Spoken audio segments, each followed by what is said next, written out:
Welcome to Beyond the Pew. I have no other intro because it's been so long that if I tried, I may not make it through it. But that's okay. This is a podcast equipping the church to know Christ and make him known. I'm Corey. I'm Chris. And see, I got through it. Who knew? You did it. You remembered. Well, you know, it's just muscle like memory. It was pure muscle memory at this point. Yeah. But yeah, it's been a while, and we decided yesterday. Well, Chris decided yesterday we will do it right after prayer. Yeah, we do 7 o'clock in the morning prayer meeting. Yeah, the group of men here at the church, and so we're both here. Yep. So we'll just turn on the mics because it's like if we don't have a time, it will not happen. Yeah, because every day has its own sort of challenges, tasks. Mm-hmm. Unpredictable interruptions. You know, every day. I mean, which is a beautiful thing. That's why I love being in ministry. Yeah, there's nothing cookie cutter about it. No, and so that's what most people don't understand, I guess, or realize is that very few quiet hours are actually had at the church. And that's just because of just the life of the church. Yeah, it's fine. And we always expect it. It's never something we go, oh wow, didn't know that was going to get interrupted today. It's a yeah, we know. Yeah. So then when we finally are like, hey, let's record. Like, I'm not going to be around. I'm going to be out of town, or I got a meeting, or I got to go here, got to go there. Got to go there. So we're going to try to be a little more consistent. We're going to try. You know, we like doing it. Yeah, it's not like it's on the. It's not like we don't put it on the back burner on purpose. Yeah, I mean, we record in your office. Yeah, which is right next door to mine. It's not like we have to go any farther. Very far. The most difficult part about getting into your office is not spilling my coffee on the way. And I actually cleared the way. Yeah, did you notice? Good. The office looks good. I mean, it's such a mess in here, man. Yes, I have a hard time keeping it clean. Because other people want to put stuff in here. When's the last time we actually recorded an episode? Do you know? February.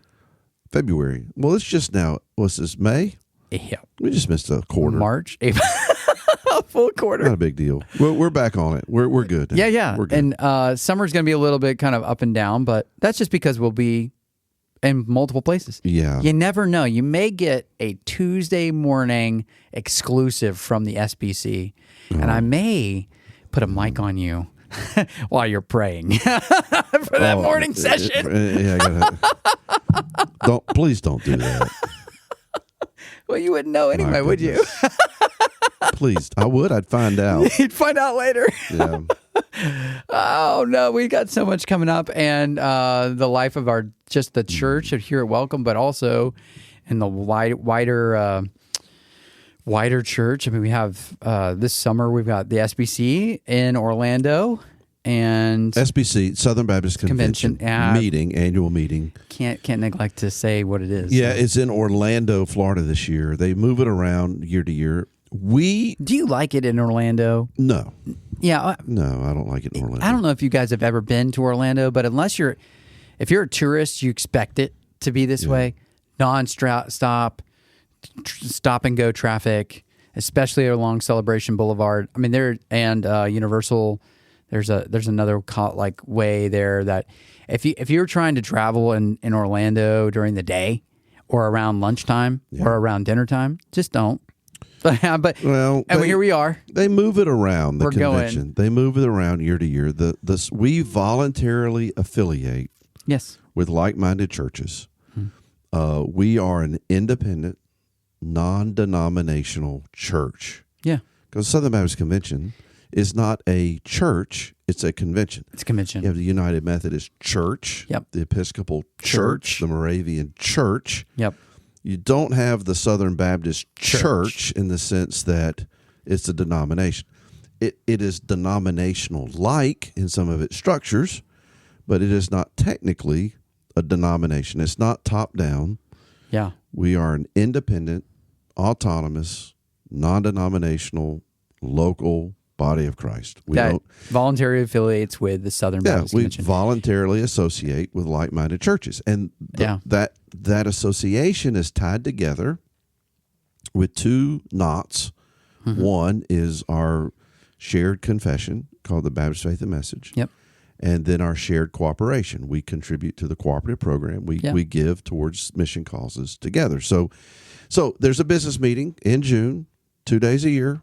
It only exists 2 days a year. We convene. The convention convenes. Yes. That's for, And so we get together. You hear reports about our work around the world and church planting here in the States. And you hear a lot of reports. It's a lot of business. You vote on stuff. It's just, but it's also on the other side, it's a time of celebration. You're celebrating all that God's done through our cooperation together. Yeah. Like you get to send missionaries. Yeah. It's so much easier for a church like First Baptist Welcome to support 3,700 missionaries around the world by doing it with other like-minded churches. We would maybe be able to fully support one or two. Yeah. Maybe. Yeah. But here we are able to do our part, cooperate together. And same thing with planting churches. Last year, our North American Mission Board planted right at 700 brand new churches. Yeah. And so we're a part of that. Yep. Because we support those initiatives. CP, there's no way that First Baptist Welcome could plant 700 churches in a year. There's no way any church could plant 700 churches in a year. Well, planting one church is a monumental task. It's huge. Monumental. Right? So you can have partnership with these other. Well, how many churches are we up? 60,000? No, 50. Is it 50,000? Somewhere around there. 50,000 churches. We can partner together to plant 700. I mean, that's still pretty good work. So we will go to Orlando and be messengers. It means we get to vote. We are a church in friendly cooperation. All that simply means is that we're not intentionally and publicly living outside of the theology of our confession. And so our credentials are good. So we'll go down there and we'll have our little name tags and our ballots and we'll vote and do that kind of stuff. We'll see a bunch of people we haven't seen in forever. Yeah, it's also kind of like a reunion for me. I see a whole lot of people. Yeah. I've been doing this for so long that I've made friends with a lot of pastors. You say that like you're really, really old. I am old. I'm 58. You're not that old. 58 is just like... Let me tell you, when you... listen, you're 39. I got 19 years on me. In 19 years from now, you tell me that it's not old. Well, I can tell you, like at 20, when I was thinking about 39, I was thinking, can I walk? Will I be able to walk at 39? So if I'm still walking, I feel better than I did then. So when you go to the convention, I see a lot of people I've made that I know that are dear to me, and friends from other states. It's the only time we may talk on the phone through the year, but it's the only time we actually get to sit down. Yeah, maybe get a cup of coffee and catch up. So. Things like that. So it's kind of a reunion. It's a reminder of what God's doing through our cooperation. Yes. It's always very encouraging. Now we got some junk you got to deal with, business issues, and believe it or not, constitution and bylaw issues, changes, and which you love and I really love. I mean, so you're arguing over stuff. I mean, I don't want to say arguing. You're having you're discussing. You're discussing. You might have some intense moments of fellowship, where people are very opinionated, and then there's always in an organization this large. There's always going to be places that are weak that can be strong. Yeah. And so, but the question is, how do you address certain issues? And people have different views. So, but for the most part, our convention is of churches is united on the mission. And this is why every single Southern Baptist church you go into is different. They're not the same. It's true. I mean, we were reminded of that this Sunday. Yeah. With Dr. Rummage here preaching and talking to the leaders after for lunch, and having that time of speaking with him is just a good reminder that, hey, there are so many different types of churches. We're all about one Lord, one faith, one baptism, but there are discernible differences because of where we are and who we are. We're different people. Different. And so every church is different. Every church is different. Yep. And so, and they don't follow the same formula. Like, that's why John Wesley, when he started the Methodist Church, there was a method that It is a formula. It didn't matter where you went to church. If you went to a Methodist church, it was the same method. Yeah. That's what Methodism is, right? Yeah. Not Southern Baptist life, buddy. We are fiercely independent. Capital B Baptist. And so you're not going to tell us what we ain't no method. We ain't got no method. We got the Spirit. And, but we're not charismatics. Well, we're not charismatic. Let's just make sure we're there. So some of us are. That is true. So it'll be fun. It's a fun meeting. So that's in June. Beginning of June. Yeah, the beginning of June. So we got a lot going on, and we've got a mission team going to Montana. The next week. Super excited about that team. We had one that just came back from Belgium. Yep. That you were a part of. Yeah, that's what's the beauty of the Southern Baptist Convention, right? We convene around two things, right? We cooperate on two things. Those two things you already talked about is the confession of faith, our confession of faith, common confession, common mission. Yeah. And so because we have this partnership with the IMB, the International Mission Board, we have missionaries all over the world who, believe it or not, some of them feel like they're on islands. Yeah. Even though they have 50,000 churches at home supporting them.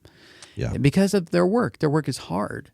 And one of the great privileges that I have and that we have as a church is to go and encourage, to go come alongside those missionaries in their work and to be extensions of them. This is one of the most, the easiest ways to be partners with people who are in foreign places.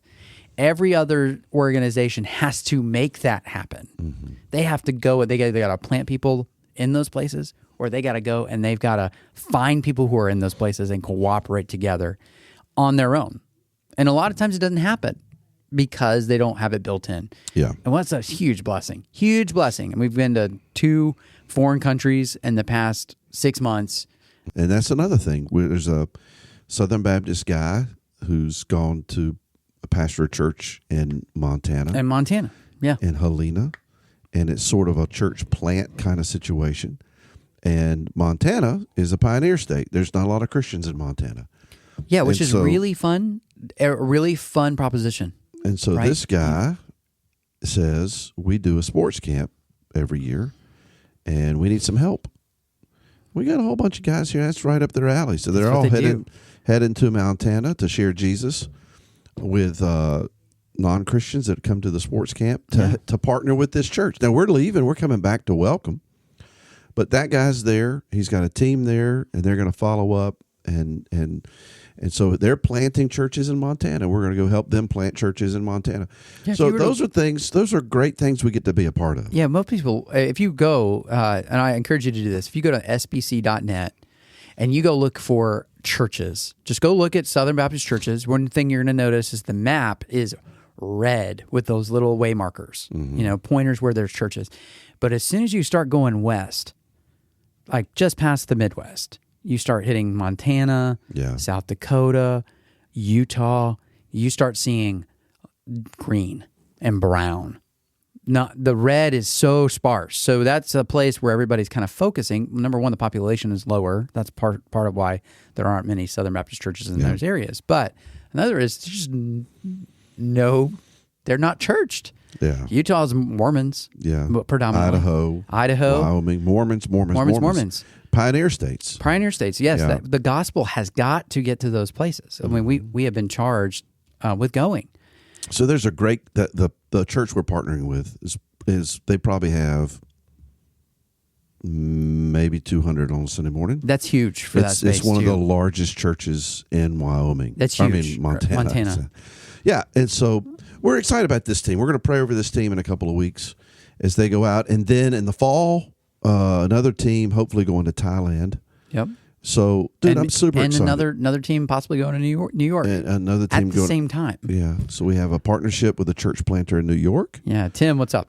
Yeah. And man, it's just incredible, these kind of things. A church has to figure out what's going to go in the middle, what's going to be the hubcap of the wheel. And everything revolves around that. Mm-hmm.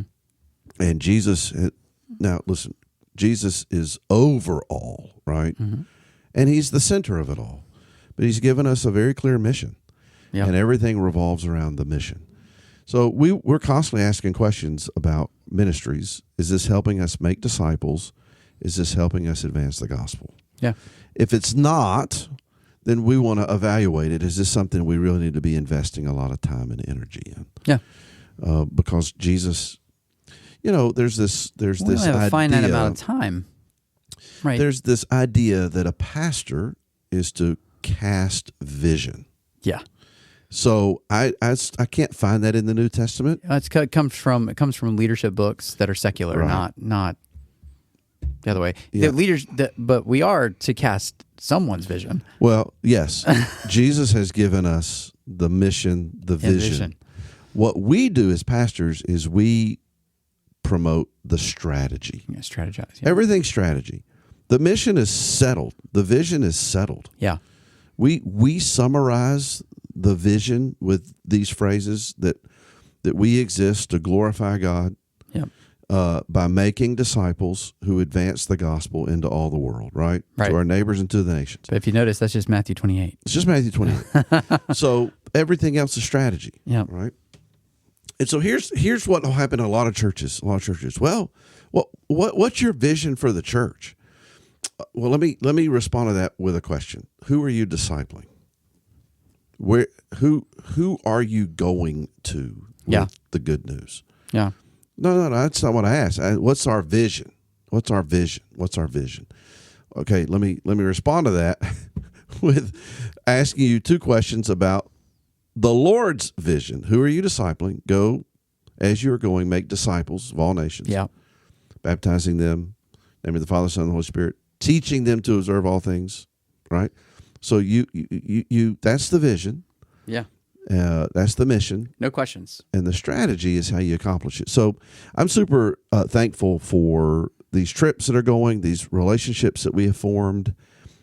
I'm super grateful for the sacrificial giving of the church to fund these mission initiatives. I mean, every time you put $1 in the plate, a part of that goes to support our missionaries around the world and our church planting efforts here, our mission efforts here, local mission efforts, But we have a mission scholarship fund that people generously give every to week.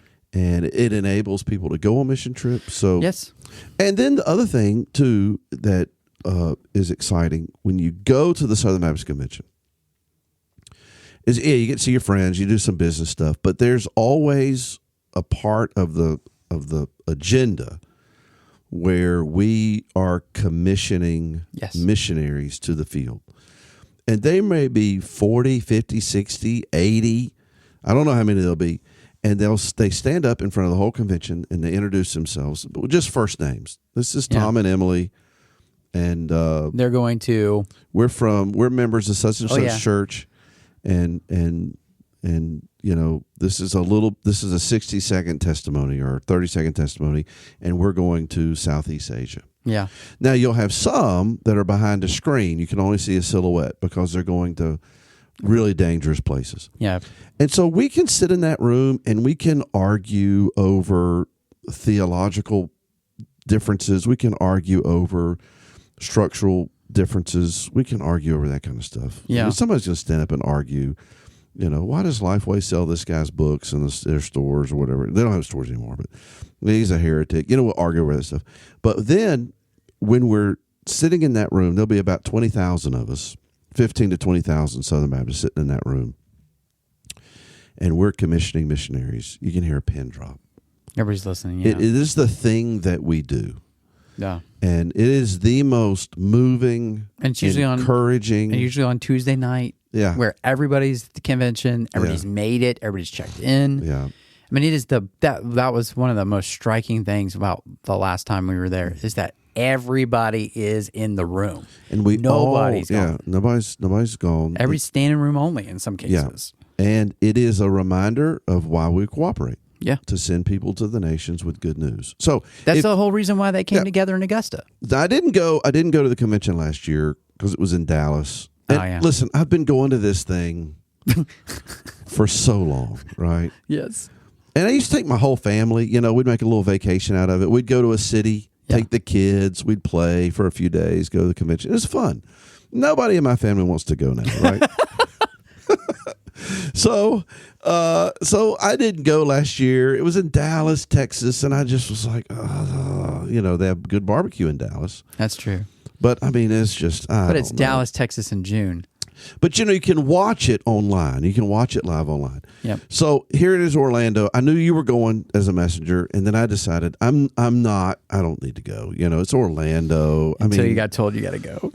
So I didn't get told, but I got. Oh, you got. I got invited to open the Wednesday morning session in prayer. Yeah. At your friends, you are texting buddies with the president. Most people don't realize this. Well, the president. I mean, being the president of the Southern Baptist Convention, that's like saying you're the nicest guy in prison. It doesn't mean much. It doesn't mean much to anybody else, but it does mean something inside of the convention. I got a note from him and saying, "Hey, I want to." He has, as the president, has complete freedom to put people on the platform to open up a session in prayer. And there's only 2 sessions, I think, or 3. I don't know. He wanted me to be one of those guys. There's technically 4 sessions of. Yeah. So he asked me if I would do it, and I thought, well, now I guess I got to go to Orlando. I got to go to Orlando. So I'm excited about that. Hey, brother, I'm excited for you. Not because, it's just a good thing to open up I'm our happy eyes that, and lift our eyes to Jesus in the moment. So what they'll do is I got to be there at like 7:45 behind the screen, in the back, and don't be late.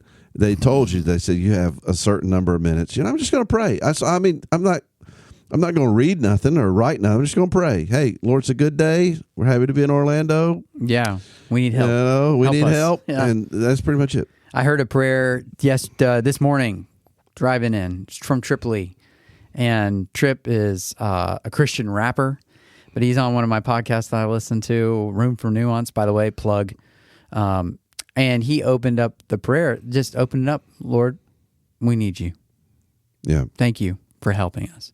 And that was basically the prayer. And I was like, man, that's the best open prayer that I've heard in a long time. Yeah. Most people just want to belabor it.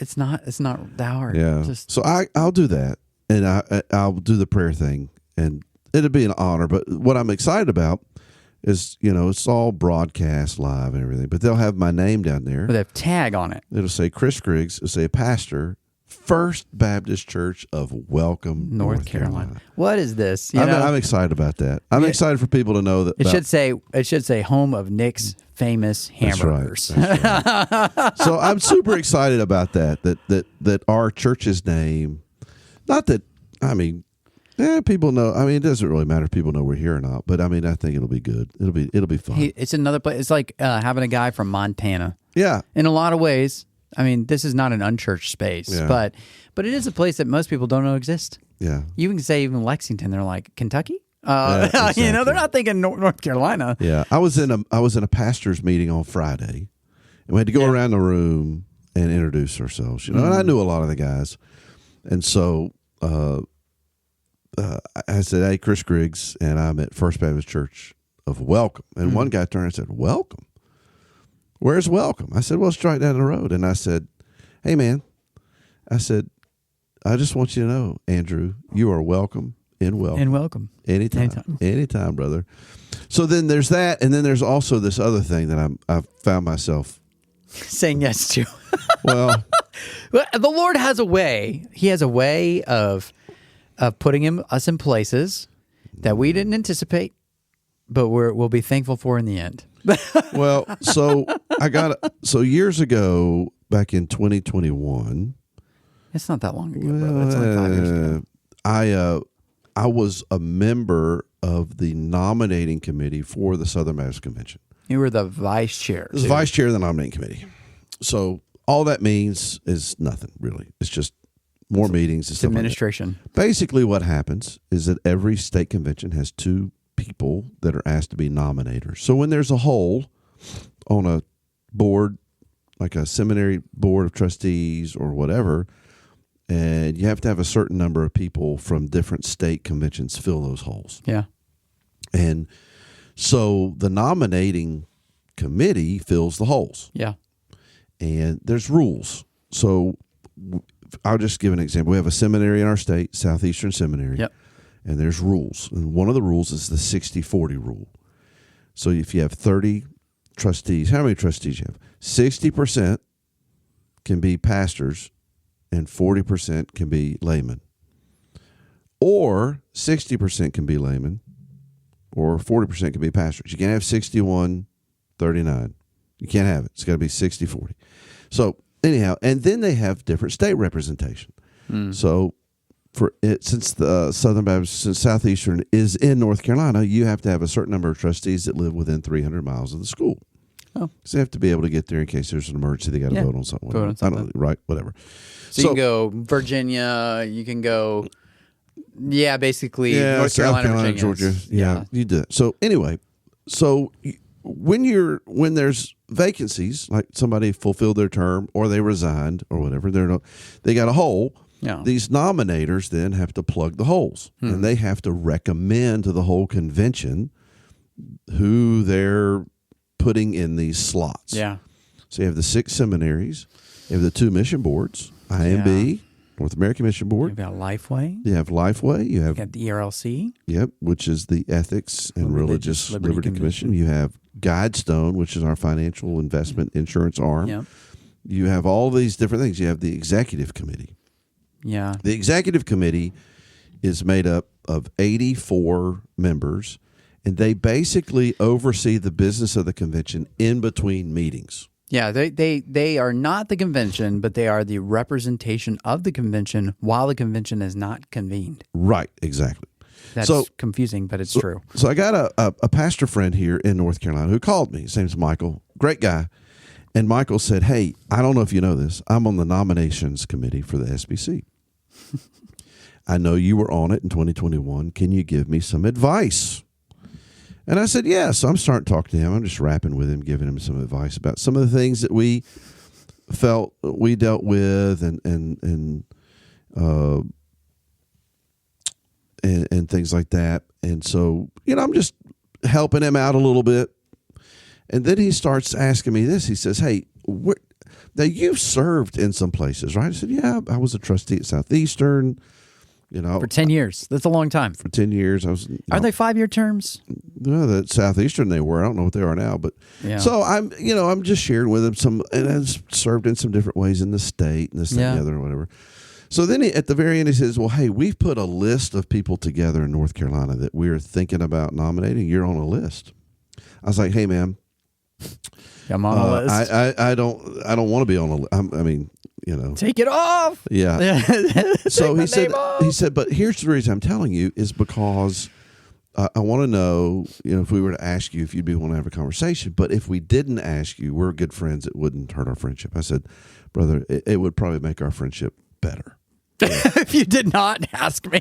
So anyway, I didn't hear anything from him for about 6 weeks, and I figured, praise God, but he called me on a Sunday night. He says, hey, we would like to submit your name to be a part of the executive committee. 84 people of the Southern Baptist Convention out of the whole 50,000 churches. So then there's a vetting process, and I said, hey, I'm probably they used to. I mean, I've served. They like to get people to serve who haven't served somewhere, but there were some things about First Welcome, about North Carolina, about me. That the executive committee said, yeah, we'd like this guy. If the convention votes, he'll join the executive committee. So that's coming up too. So I might not, how it works. Yeah, but the likelihood of having someone stand up. So this is how this would happen. Yeah. So your name's going to be printed in the publication for the day, and it's going to say, here are the names for the nominating or for the executive committee that are coming up for a vote. Here are the people that are rolling off. Here are the people rolling on that we've put forward. And somebody's going to have to stand up and say, I move to remove That's happened. the name of Chris Griggs. Don't give anybody ideas on this podcast. Nobody's going to be. But then they would have to recommend a replacement. So that's actually the hard part. The easy part is to look at the name and say, oh, I know that guy. I don't want him to be there.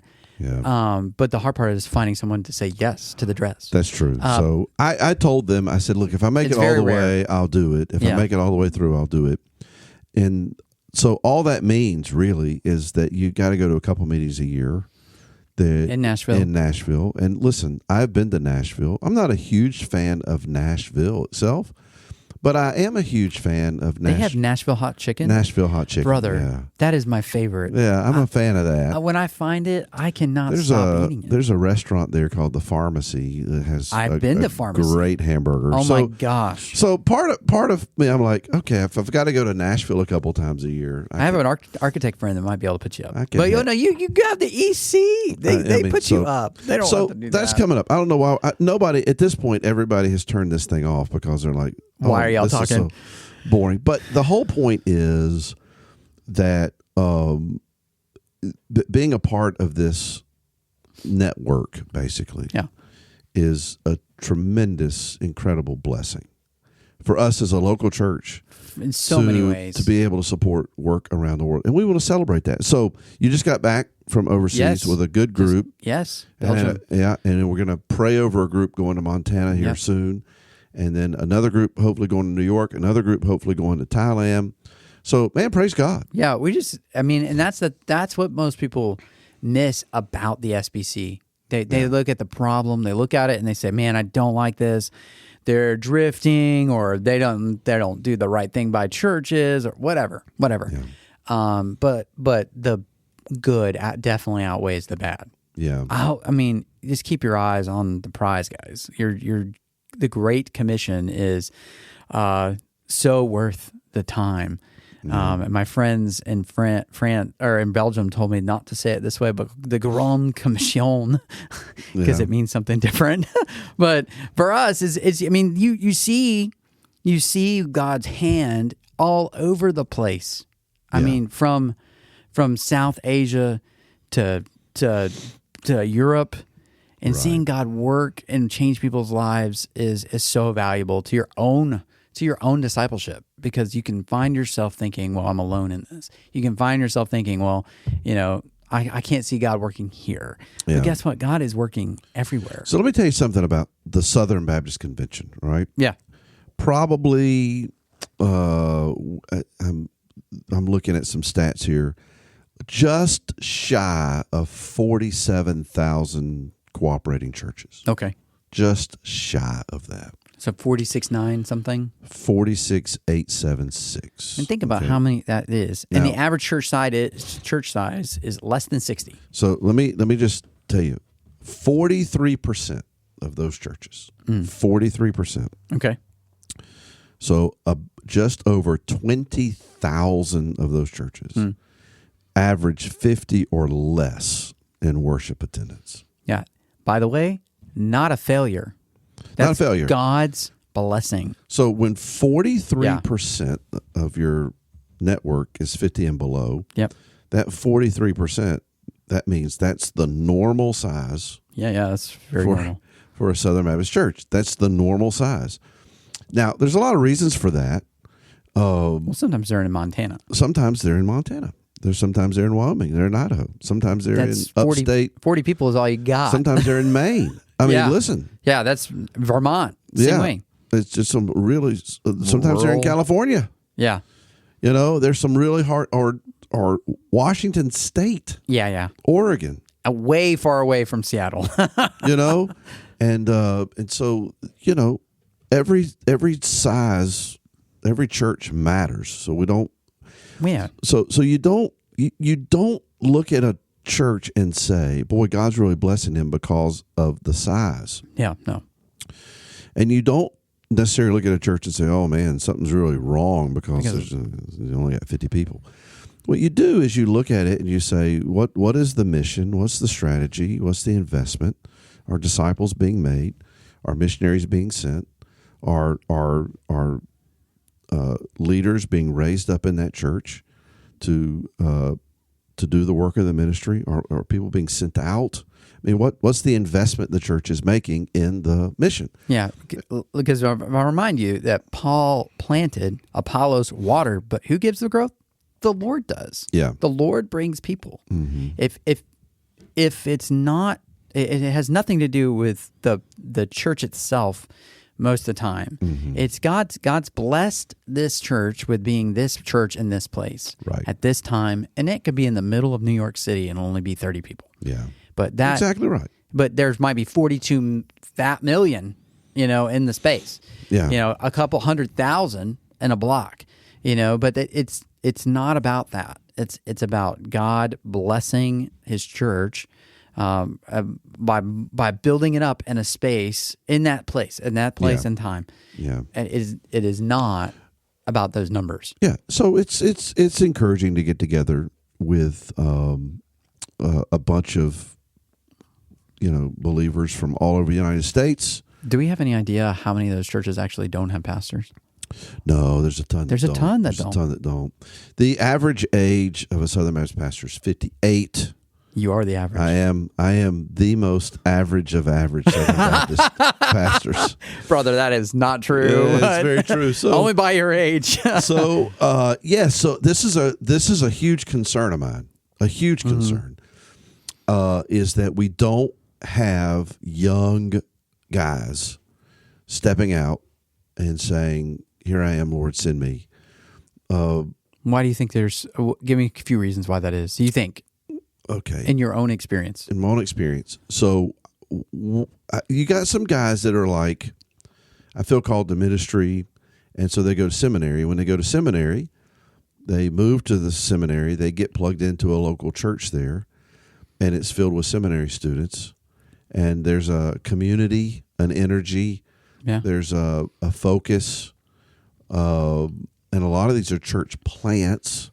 Mm-hmm. So they don't have this long history of maybe bureaucracy or tradition that they're fighting against. And a lot of those guys actually avoid those churches. Yeah. And so here's for a lot of these guys, here's the issue. When you plant a church, and we're all for church planting, you get to define your culture on day one. Yep. This is who we are. This is what we do. These are our values, right? Yeah. When you step into, let's say, a rural church that's been around for 100, 150 years, you inherit a culture. Yep. And if that culture is unhealthy, and now you're tasked with doing the near impossible, how do you change the culture? Well, one of the ways that you change the culture is that you stay there for about 20 years. Yeah. And a lot of these young guys are like, I can't live in the middle of nowhere for 20 years. Yeah. In a small church where people are perhaps focused more on temporal things than eternal things. You got a young guy, he's been a part of a church that's been going and blowing, and he's like, I'm not going to go to a church that's dying. Yeah. That is stuck or whatever. So you got that problem. Another issue that you have is you have some guys that have been in churches that have had to do the hard work of revitalization, overcoming a lot of sort of disease or sickness in the church, getting the church to a really healthy place. Yeah. And they've got a lot of scars and wounds to prove it. And they're thinking to themselves, I don't ever want to go through this again. Yeah, I'm never doing it again. Yeah. Right? And so they may not even been the main pastor at that time. Yeah. That's what but they're gone to seminary now. They've been in the church that's healthy. They compare the two things and they say, this is what I want. Yeah. But that was so hard. So hard. So you have that issue. Yeah. I mean, like if somebody here, if we had a staff position here, we were like, hey, we'll fill the staff position. And I experienced this. You and I went and interviewed a guy. Yeah. We were sitting at a coffee shop. And in Southeastern's backyard. Great guy from this area. Yeah. And he told us no. Yeah. And the reason he told us no is that he's from this area. And he knows. And he's in a church that has either overcome or been able to be a church plant that avoided a lot of the issues that come with a traditional established church. Yeah. And the thought of stepping into that environment, he was like, I'm in a really good place. I don't have to. Yeah. I don't, so I get it. I understand it. So, Yeah. but with that said, man, we need we need to see some young guys raised up and sent out. Yeah. We need some guys that'll go to the downtown churches, small towns like county seats. We need that are, in rural places. We need guys that'll come to a community like Davidson County and pastor these churches. Now, the good news is this. The good news is that the Bible is super, super clear on what a pastor is supposed to do. Oh, yeah. Right? And we're to be faithful to the task given to us. We're to preach the word. We're to oversee the ministries. The whole thing is the whole list, right? Of what in Southern Baptist life, what we call the pastor, elder, overseer. Same person, three different titles, which speak to either functions or character, right? He's an elder in the sense that his spiritual maturity. He's an overseer and that he's responsible for overseeing and leading the ministry. And he's a pastor. He shepherds the people. Shepherds the flock. Right? Shepherds the flock. So, but it's the same person. And the Bible says this is what the pastor, elder, overseer, this is what he is responsible for doing. So no matter where you go, it doesn't matter if you're in Montana. It doesn't matter if you are in Nashville. It doesn't matter if you're in Belgium. Doesn't matter if you're in Belgium. Doesn't matter if you're an underground church in China. Yeah. Doesn't matter if you are called to be a pastor, elder, overseer. You have a consistent job description. And one of the things that I don't think we think about as much as we should is that there literally is life-changing, spirit-transforming power in the Word of God. Yep. That God changes us by the power of His Word. Yeah. So when the Word is faithfully preached, when people are discipled to know the Word, when we listen to and follow the Word, things change. Every time.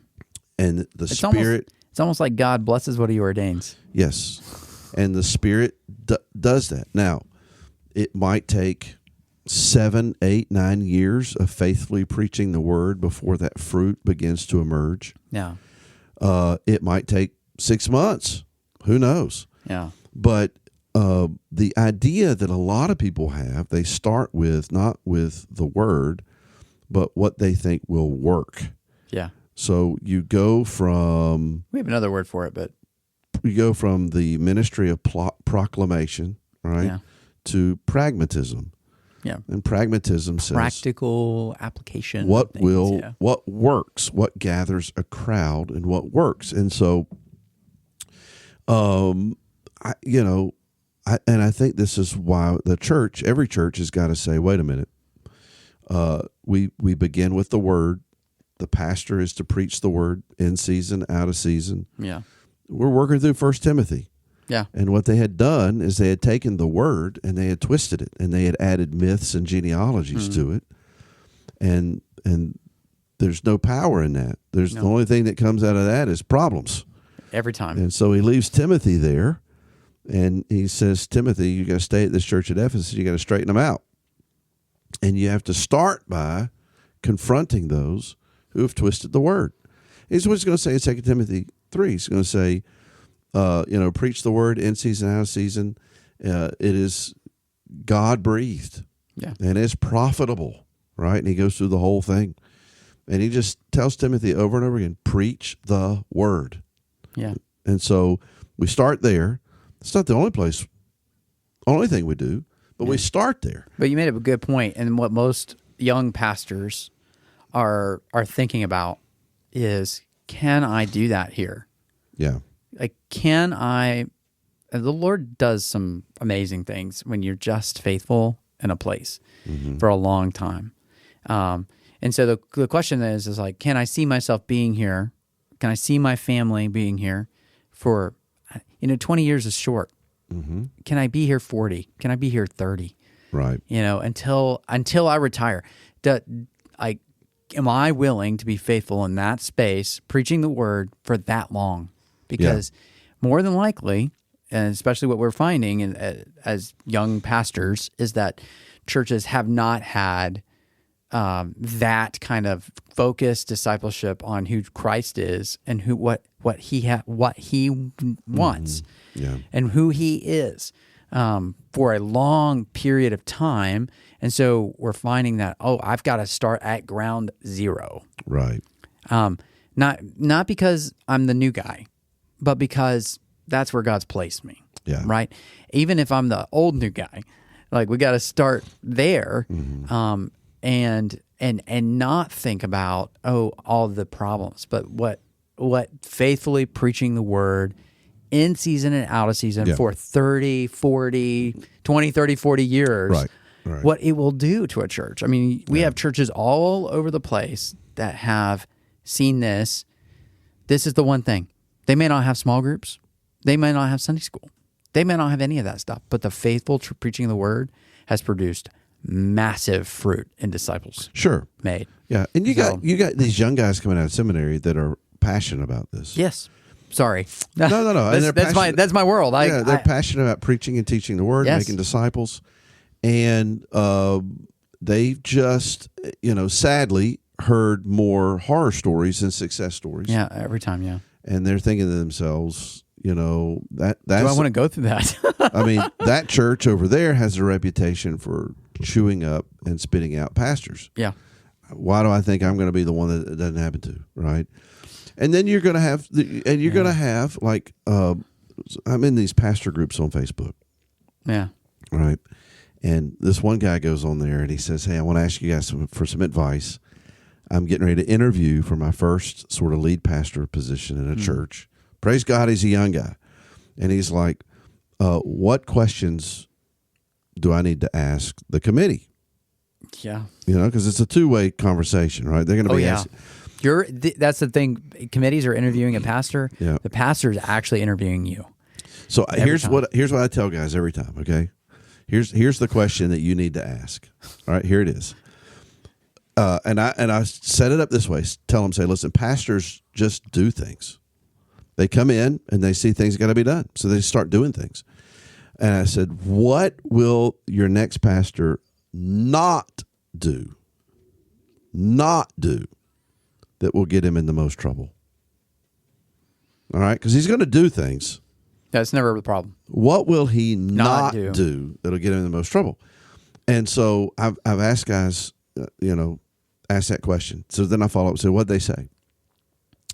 They never say, if he doesn't preach the gospel, he's going to be in trouble. If he doesn't lead us to make disciples, he's going to be in trouble. Those are the main requirements of a pastor. They never say that. Yeah, and those are the main requirements of a pastor. It always is, well, I tell you, if he doesn't, if he doesn't give us 40 people in the next 3 years, or we're in trouble. If he doesn't, go to all the senior adult lunches, I'm telling you, he's not going to do well here.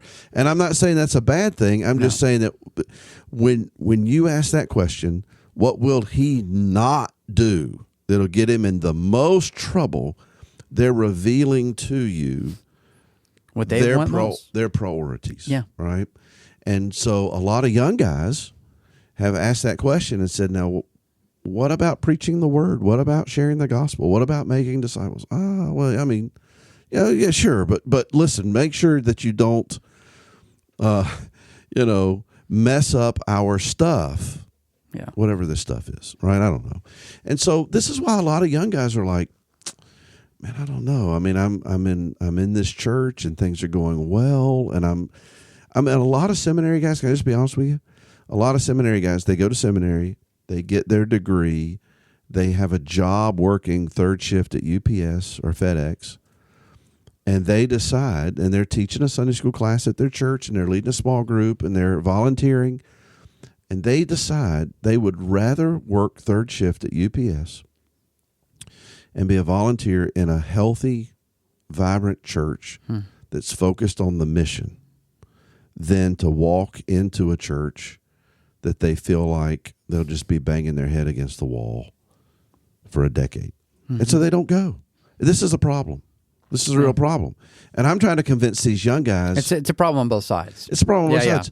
But I'm trying to absolutely. convince these young guys, go anyway. Just go. Yeah. Somebody has to go. Somebody has to. But the average age, what was the average age of a pastor back in 95? I have no idea. What do you think it was? How many years ago was that? 95 was 30 years ago. It's probably around 40. Yeah. So in that time frame, Guessing. yeah, but I would guess about the same, about 40, my age, right? Yeah. That's the average pastor. Now we're talking about the average pastor almost being 60, Yeah. because all those pastors who were 40 and 30 are now aged out or aged up. So like there's no one coming behind them.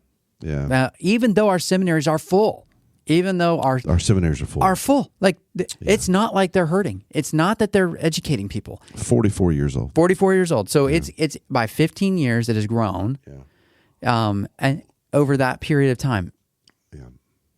we're running out of time. Here's let me say one more thing too. And I don't know what I'm saying. I don't know why anybody's listening to this, but to be honest, we're just I think to be honest, I think it's good perspective. We have a church, Yeah. right? And so I'm 58. yeah, Right. So by God's grace, I'm going to live long enough to maybe retire. maybe And depends on the maybe. Well, this church, I will not be the last pastor of the church. no, So this church, by then- God's grace. by God's grace. Yes. So then, unless the Lord comes back, so then then you won't need a pastor of your church, right? Yeah. But let's say this something happens, and if they get a search committee, they go look for a guy, and they say we really want a younger guy. We want a guy who can be here 20 years. So you're gonna get a guy who's in his mid 40s. Every church, not this one, but every church has to understand. Every church has to understand that the guys that are in their mid 40s who went to seminary in their mid 20s, Or in their 30s. or in their 30s, went to seminary, they have been well trained, because our seminaries teach the Bible. Yeah. And they've been well trained to think biblically about the church. Yeah. And they're coming into a church. And that's been the heaviest thing that we were taught, by the way. Yeah. What is a church? What is not a church? How should it be structured? Here's the Bible. Yeah. I answer the question. Yeah. So keep going. I'm sorry. Yeah. So you're going to have this continual clash of perspectives with a young guy coming in, and he's trumpeting, we are to be making disciples, raising up elders, sending out missionaries, planting churches, discipling each other. That's what we're supposed to be doing. And yet I see a calendar filled with meals. Yeah. I see a calendar filled with like club events. Trips. Yeah. I see a calendar filled with this stuff. And he's saying, this I don't understand. And then the church is looking at him saying, well, we don't understand you. And you have a clash, right? But at some point, every single church has to understand that everybody coming out of seminary Yeah. is coming out of these Southern Baptist seminaries trained Yeah. to make disciples, preach the Bible, raise up missionaries, raise up elders, raise up leaders, send them out, Send them. plant churches. Yes. And a lot of these guys are coming out of seminary, and they're convinced that when the Bible talks about the church gathering, it's one gathering. It's one gathering. Yeah. So what happens if you run out of space? And these guys are saying, send them out to We're plant a going to church. plant a church. That's what we're doing. Yeah. We're not going to build buildings. Fill it up and send them out. And so every church is going to have to walk through this sort of discussion of what is success. And the church is going to say, well, boy, when we were going and blowing, we were building buildings, and we, had all these services and all these activities. Yeah, program. And this other generation, you have generational changes. This other young generation doesn't value any of that. That's not what they value. They value community.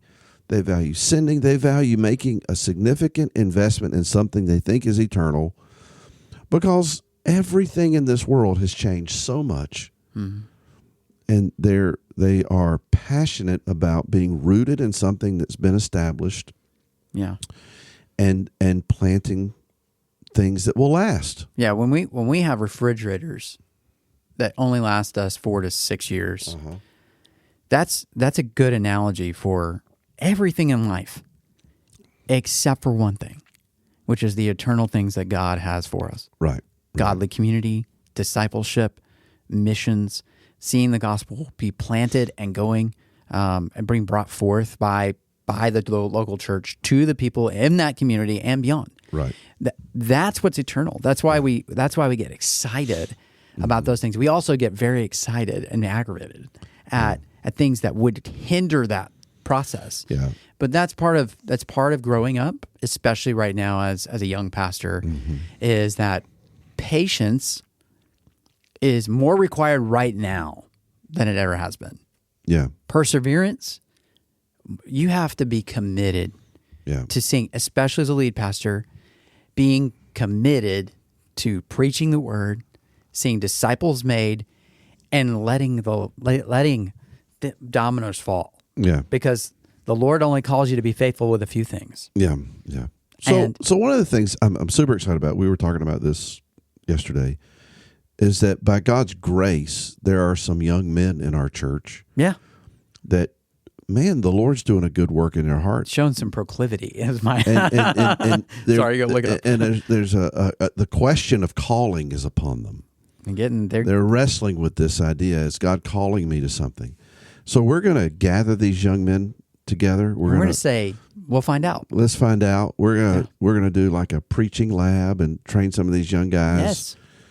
to be able to preach and teach, and then hopefully by God's grace we'll see this sort of sending process happening where these young families or young men or whoever, young ladies come to our church, feel like God's called them, and then to the nations or maybe even to pastor a church. Man, I don't want us to say, well, when you graduate college, maybe you should think about going to seminary. I want to put them in a lab right now and train them and do discipleship and Bible study and then give them opportunities Yes. to preach and teach They've got and to- lead. The church is a gymnasium. Yeah. It's not it's a gymnasium for every one of us to exercise not just like my giftings, but the one another's, Yeah. the muscles that it takes to go and into this world outside of the gymnasium Yeah. and exercise the gospel grace that we've been given. Yeah. And if we're not viewing it like that, we view it as an end, like this is where I go to get filled up, or go to get ministered to, or go to whatever. But if that's a consumeristic mindset. Yeah. But what the Bible describes is for us to exercise here so we can go out there Yeah. and do it. And So when I got to First Welcome, I'm excited about that. Of course, I met. I already knew a guy named Dennis Connor who was a part of this church. God called him to ministry, so he serves our state convention now. And many people hearing this will remember Dennis and his wife. Dennis, is a great guy. Wes Kuntz grew up here, and now he serves on staff at Two Cities, doing a lot of their technology stuff.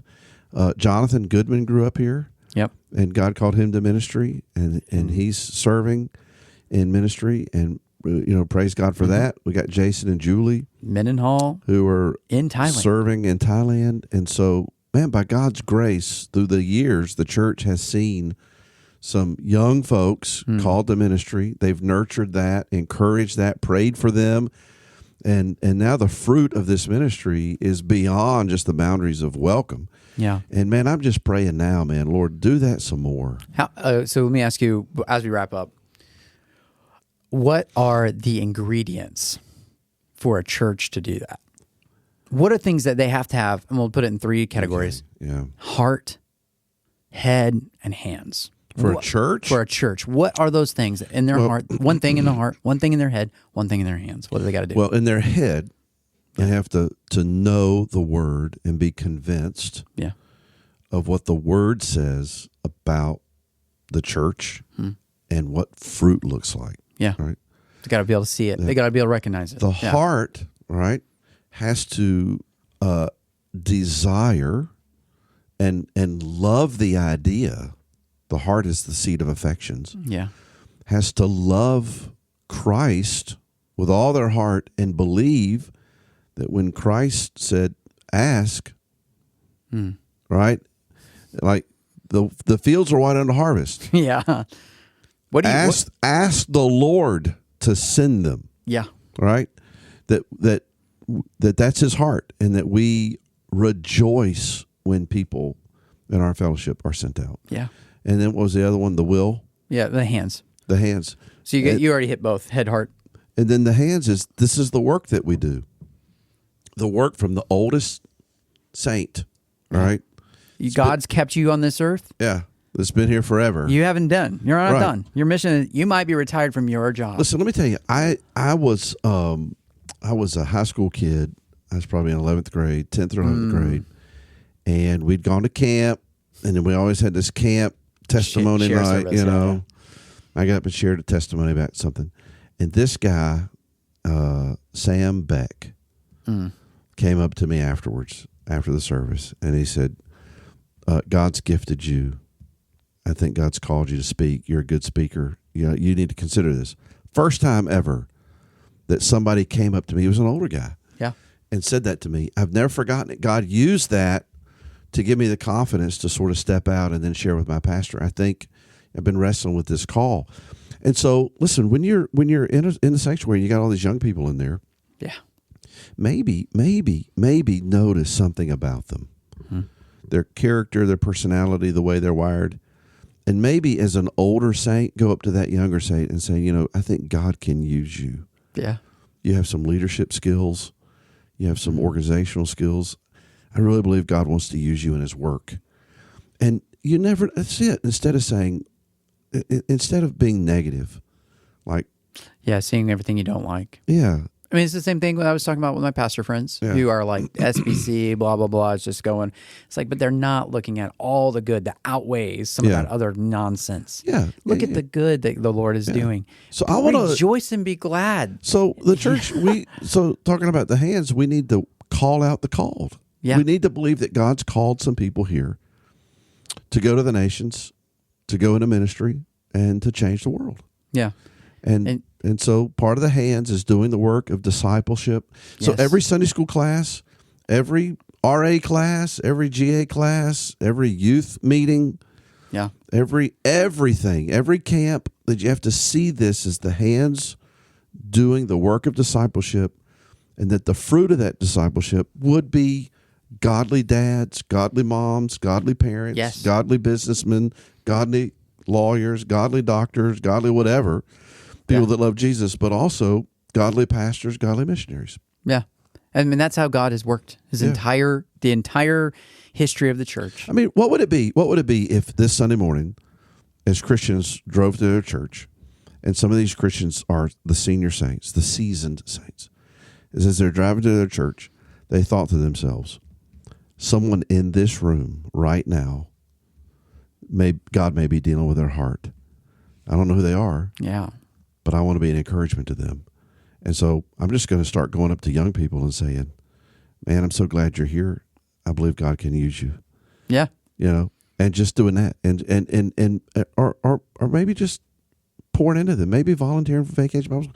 You never know how the love that you show someone at VBS, you're like, they're fifth graders and they're driving me crazy. Because they will. You never know how that fifth grader, that he may remember Mr. Jim or whoever who invested in him for 1 week in the summer out of his life. You never know how God uses such small, common, menial things. And he does it, and he takes it, and he grows. I mean, what is it? They use the faith of the mustard seed, right? People think about that, and they're like, man, that mustard seed is so small. Yeah, that's the work that God has for you. Yeah. So last story, and then we get out because we talked too long. We haven't done this in a while. I won't tell you how long we've gone. Yeah. So anyway, this summer we're going to the SBC. Yeah. Right. And on Tuesday morning at 7:00 at breakfast, with a group of guys, and we have one thing in common. We have several things in common, but the one thing that we all have in common is that we all call Calvary Baptist Church in Winston our home church. And we were all discipled and poured into, and our pastor, Mark Quartz, poured into us, and we are all in ministry. And there's this pastoral family tree from Calvary with branches far and wide, and we're just part of that tree. It's amazing, actually, how many of you guys there are. And you just keep talking about people. I'm like, how do you know that guy? Oh, we were at Calvary together. Yeah, we were at Calvary together. It's like that is a common tenor. So we have this breakfast, right? And we're going to hang out and talk about where we are. Some of us are in really small churches. Some of us are in big churches. Some of us are in denominational work.